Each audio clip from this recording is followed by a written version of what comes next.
Ini. Ada begitu di sini? Nggak ada. Pret. Ada juga ibu-ibu suaminya AKBP, dia jadi kombes. Ada. Kata tawan saya, mana ada polisi tidak takut sama istrinya.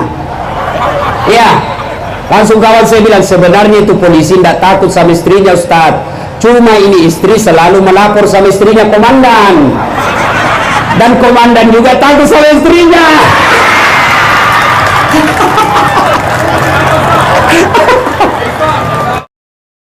Suatu kali Nabi kumpul para sahabat.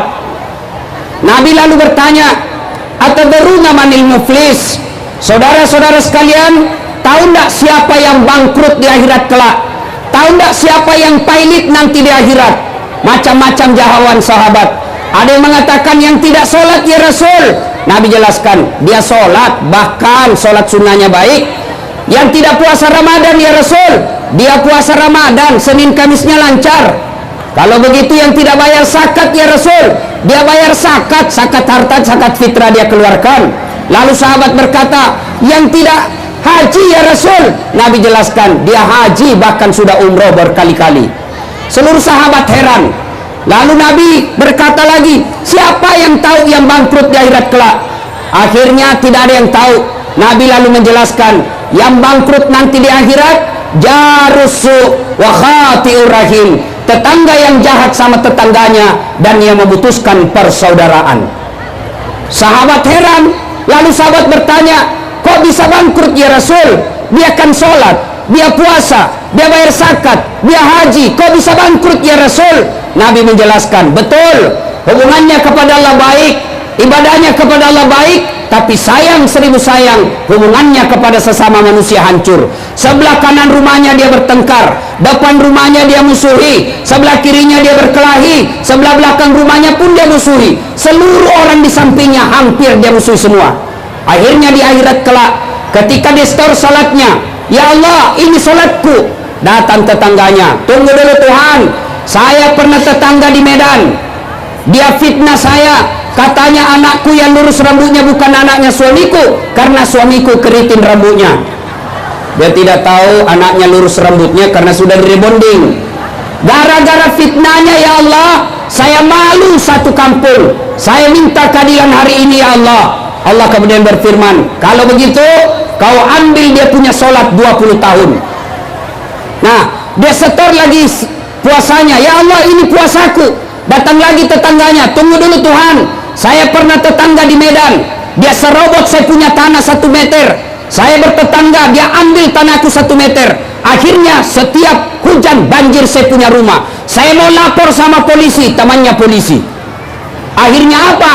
Saya kehilangan tanah 1 meter, saya minta keadilan hari ini. Allah berfirman, ya sudah, kalau begitu ambil puasanya 20 tahun. Habis puasanya 20 tahun, datang lagi dia setor lagi zakatnya, ya Allah ini zakatku. Pernah lagi dia datang, ya Allah saya pernah berkantor sama-sama di kantor wali kota Medan, dia fitnah saya, katanya mobilku hasil korupsi. Gara-gara fitnahnya saya tidak diangkat-angkat jadi pegawai negeri, saya hanya jadi pegawai honor, tidak ada namaku di K1, tidak ada namaku di K2. Saya tanya, kalau tidak ada namamu di K1, tidak ada namamu K2, kau pulang rumahmu cari di KK, pasti ada. Akhirnya saya tidak diangkat-angkat jadi pegawai, saya minta keadilan ya Allah. Allah berfirman, ya sudah, kalau begitu ambil zakatnya 20 tahun, habis sholatnya, habis puasanya, ambil zakatnya, dia setor pula hajinya.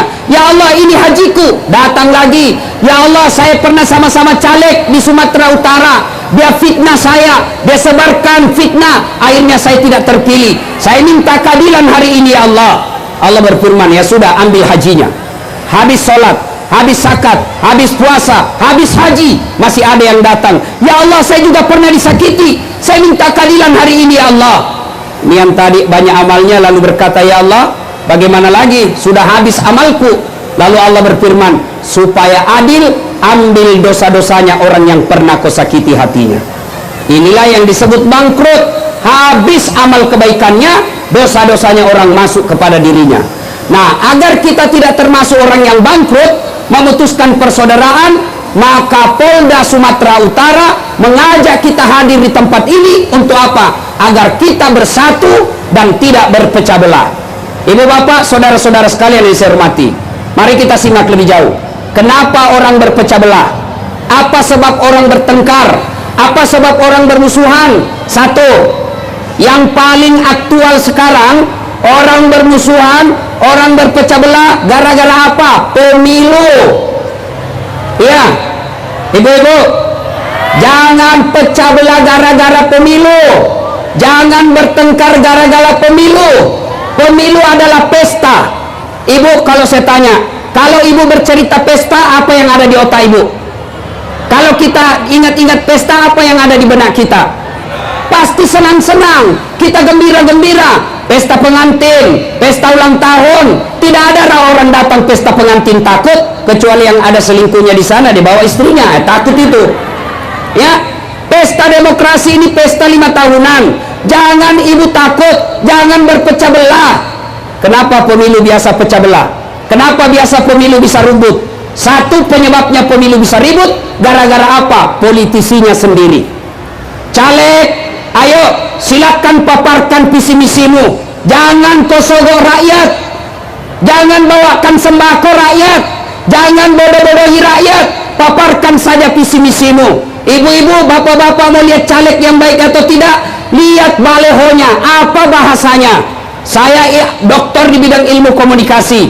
Dari kalimat yang ada di baleho, saya bisa tahu ini beleng-beleng atau cerdas. Tahu beleng-beleng? Beleng-beleng tahu? Itu kalau di Sulawesi Selatan, beleng-beleng itu bahasa Indonesianya dungu. Tahu dungu? Tahu dungu? Minum es krim dia tiup. Itu dungu itu. Beleng-beleng. Bisa ditahu dari mana bahasanya. Coba lihat, kadang-kala ada caleg nggak masuk akal bahasanya. Lahir dari rakyat, hidup untuk rakyat, mati untuk rakyat. Apa maksudmu, bos? Perjelas. Bikinlah program, misal kalau saya terpilih anggota DPR, garam di Kota Medan gratis, jelas. Ya, maka caleg tolong jangan bodoh-bodohi rakyat. Rakyat juga jangan memeras caleg. Diajak sosialisasi langsung dia bilang, "Wani piro?" Nih. Ibu sekarang ini majelis taklim pandai juga dia politik praktis. Ada caleg datang, "Pak, majelis taklim saya 300 orang. Aman Pak, saya bisa kendalikan, tapi tolong belikan seragam." Ayo. Malah ada dia tulis, "Siap menerima serangan fajar." DPR RI 700.000, DPR Provinsi 500.000, DPR Kota 300.000, jumlah suara 9. Kehidupan kerasmu. Bapak Ibu, saudara-saudara sekalian, saya mau tanya ibu-ibu. Halo ibu, bu, halo ibu, ada enggak orang yang jadi kaya karena menerima sogokan pada hari pencoblosan? Ada? Paling 300.000. Ibu dikosogok 300.000 jadi kaya enggak? Bapak-bapak kalau tidak terima sogok 300.000 jadi miskin apa tidak? Tidak pengaruh. Tapi kalau menerima 300.000, demi Allah tidak diterima amal ibadah Ramadannya, tidak diterima amal kebaikannya selama 40 hari 40 malam. Maka ibu-ibu mau bangun negara kita, bapak-bapak mau bangun Republik Indonesia, mau? Jangan terima money politik, jangan terima sogok, jangan terima sembako. Perbaiki negara kita ini dengan apa? Hilangkan money politik, hilangkan sogok-sogok. Ibu-ibu, bu, jangan cemas soal isi perut. Allah yang ngatur. Bu, ayo, bapak, saudara-saudara sekalian. Pertama, yang bisa merusak pemilu kita adalah politisinya, calegnya. Yang kedua, yang bisa merusak pemilu kita, tim sukses. Ini kadang-kala tim sukses sendiri. Disuruh bikin baleho 10, 3 aja dibikin. Ditanya mana yang tuh, dia bilang kena angin komandan. Ada tim sukses di sini? Ada. Biasanya itu tim sukses itu kontraktor. Anggota DPR ketawa-ketawa, "Nah, kami tidak masuk di situ, Ustaz." Pernah juga dengar ceritanya anggota DPR di akhirat, Ibu? Pernah dengar? Jadi masuklah ini Pak Imam surga. Sampai di dalam surga, ini Pak Imam dilihat banyak anggota DPR dalam surga. Kok banyak anggota DPR? Di negara saya banyak yang dia PT tangkap tangan. Kok bisa? Dia datang protes sama malaikat, penjaga surga. Malaikat, kenapa banyak anggota DPR di sini? Di negara saya kok banyak ditangkap? Kata penjaga surga, "Tidak usah kau ribut." Kenapa? Ini cuma reses, sebentar lagi dia pulang ke neraka.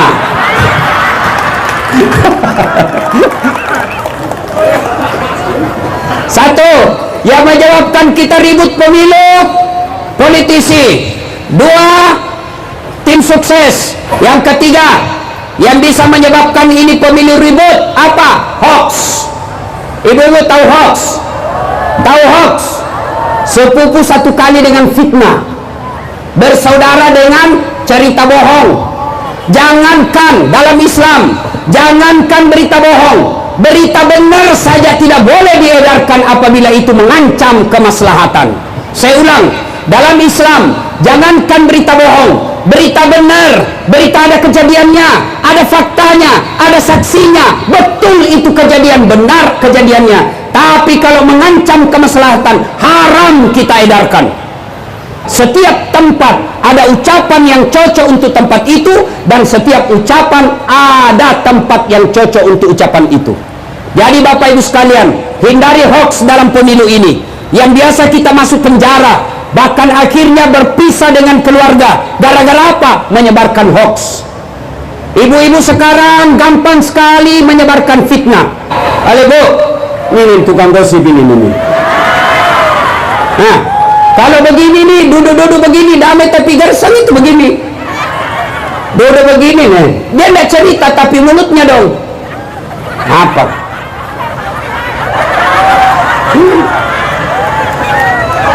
Saya tadi lewat, ada yang gosip saya sedengar. Itu juga bajunya waktu di TV One. Keren. Ini. Ibu, yang tukang gosip itu suka ikut campur kan? Iya, biar bukan urusannya dia campuri juga. Orang yang suka ikut campur nanti takdirnya seperti toge. Tahu toge? Tahu toge, Bu? Coba lihat toge, di mana-mana dia ikut campur. Gado-gado, pecel, tahu isi, sop Banjar, tahu soto Betawi, selalu ikut campur. Maka karena dia selalu ikut campur, Allah takdirkan toge tidak ada yang lurus, semuanya beko. Makanya kalau ada di Medan pagi-pagi gosip teriaki, toge ini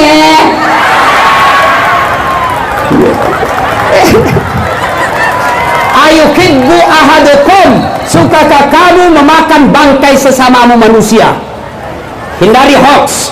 Yang keempat, yang bisa menyebabkan putusnya persaudaraan, ini tadi hoax.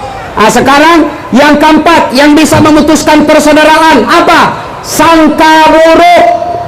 Tahu sangka buruk? Contoh, ada ibu-ibu Bayangkari di sini? Ada? Sangka buruk, telepon suaminya tidak dijawab, mulai bersangka buruk. Pasti ketemu lagi pacarnya yang SMA itu. Sangka buruk. Kalau ibu mau sangka baik, tenang perasaan, telepon suami tidak dijawab. Oh, suamiku lagi sholat duha. Tenang perasaan. Telepon 2 kali tidak dijawab. Oh, suamiku lagi menghadap Kapolda. Tenang perasaan. Telepon lagi tidak dijawab. Oh, mungkin suamiku lagi buang air besar. Masa kita mau dengar telepon sedih. Ibu-ibu ini suka sangka buruk sama suaminya. Dia jadikan suaminya tahanan kota, wajib lapor 24 jam. Baru keluar suaminya 1 jam menelpon. Di mana kau, Pak? Saya di kantor, jangan ribut-ribut di negara. Di mana kau? Ini. Ada begitu di sini? Nggak ada. Pret. Ada juga ibu-ibu, suaminya AKBP, dia jadi kombes.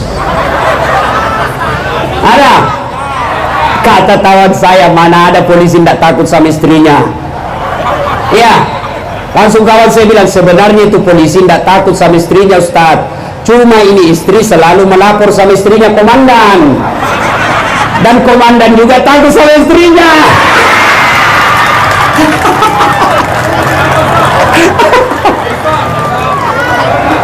Ada? Masya Allah. Ada bapak-bapak sih takut sama istrinya? Ada? Berhenti kau jadi laki-laki. Apa mau takut sama istri? Semua gaji kita diambil, belum naik saja gaji dia sudah tahu, bahkan dia belum terima sih dia bikin bulan depan apa saya cicil ini. Mana caranya? Gaji semua 100% diambil, kita belikan mobil, dibelikan rumah, dibelikan gencungnya pun kita beli, sampai tawasnya pun kita yang belikan. Baru mau takut sama istri? Apa ini tuh? Orang bilang, Ustaz tidak takut sama istri. Ngapain saya takut sama istriku? Cuma istriku lebih berani dari saya.